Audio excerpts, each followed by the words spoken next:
Faber Piano Adventures, Level 4, pages 6 and 7. The song is called Aurora, Borealis. In this piece we'll be playing in the key of D, which means we'll have to sharp every C and F on the piano. We're also going to be using pedals, so be ready for that. And we're going to be changing the volume quite a bit, going from soft to medium soft to loud, back down, and we'll be changing the speed as well, slowing down and so forth. We're also going to review the tenuto, or the stress mark, which means to lean into the note, try to drop a lot of weight on it and hold it for its value. And like I said, we're playing pedal, and there's going to be some crossing over in this piece, so watch for that. Okay, let's find our position. Right hand's going to start on E, so here's middle C, put your second finger on E, third on F sharp, fourth on G, fifth on A, and our thumb on D.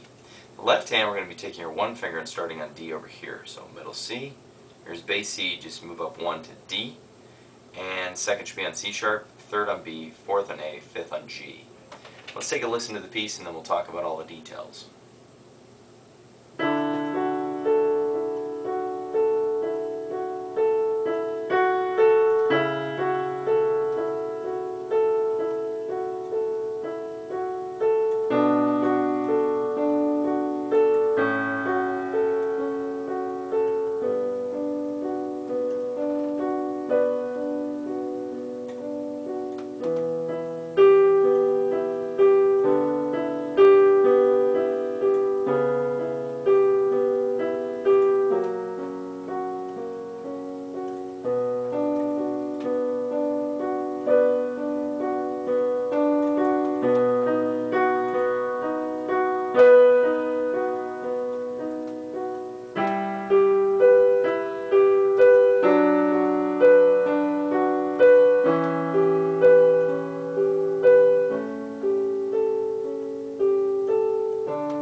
Okay, let's talk about all these details here. There's a lot of weird things going on here in this piece.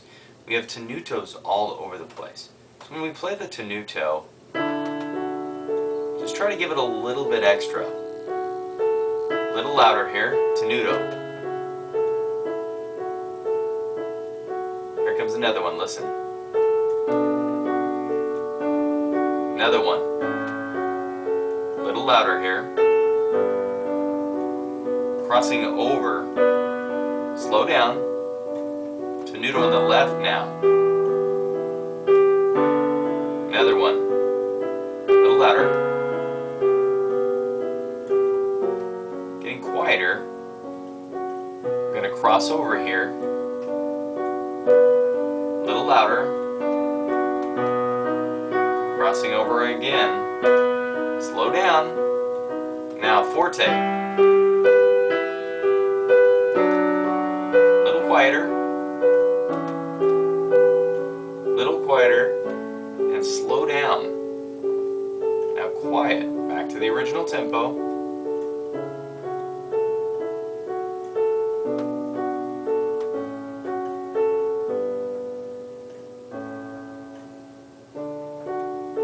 We're going to be slowing down here with the ritardando at the end.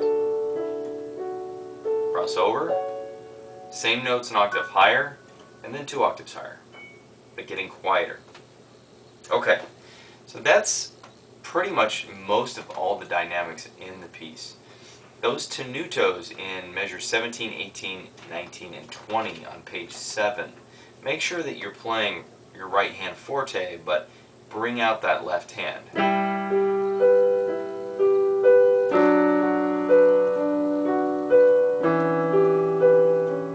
Okay? Make sure that we can hear those tenutos, and make sure you're playing louder there. Make sure you slow down when you see the poco rit. Remember, poco is just a little bit, so you don't have to go crazy on it, but it's kind of up to you how much you want to express that ritardando. And when it says a tempo on the piece, go back to the original tempo. Okay, hopefully that's enough information. I will go over one final thing. Let's go to measure 8. The first time we cross over in the piece. I'm crossing over, it says treble clef B and D. Okay, and it says 2 and 4. And then you move back down to the bass clef. And so forth. And you'll be crossing over a few times in this, so watch out. On page 7 when you cross over, it's still B and D. But then when you get into measure 16, it's B and D sharp. So watch out for all those little details, okay? Be careful on that. And if you get confused, rewind and watch me play it again. Alright, good luck.